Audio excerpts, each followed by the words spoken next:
Bengaluru da thabak toba North East ki Nupimacha taruk Tamthina Ot Neikhre COVID-19 ki crisis asina maram oiraga Bengaluru da thabak toba North East Nupimacha taruk ki rent ki bara adu company na piba lab ki badagi Tamthina Ot Neikhre Thaudok adu da senaribasing Bengaluru police na fogatkhre hairi ABVP Manipur gi maikhet gi phongdoraklibada khudingmak nanglaba North East ki nupising adu asoi angang thoktanaba parliament ki member soba Karandala Zena Lanai Oina Asoknagar Station ki Inspector Zagadis na lusingba police team golanya na mapam adu da saturi yingsinki loina na Nupimacha sing adu PG ama siptawre makhoi sing adu hojikti asoi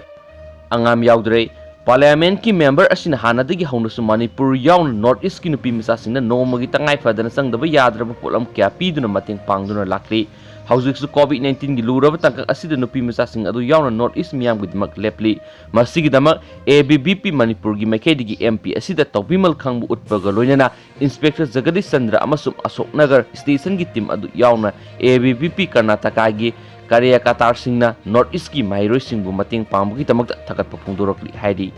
atopa maru oiba paw manamu lockdown sangdoklagani Tamthiraba laisat COVID-19 virus asi lanthengnanaba India pumbada thamliba lockdown asi mari super tangkaki oina May 19 dagi makhata na sangdoklagani haina ngasi numidang pung 9 dagi minute kuntra India gi Prime Minister Narendra Modi na miyam na pikiba pauzal da phongdokre sangdokadoriba lockdown asi gi chatna kanon si May 19 gi mamang na lokthokani haukiba March 15 dagi thamlakkiba lockdown asi gi ahum super tangkaki oina tha asi gi 13 ta loirabani haina su makhata na phongdoragli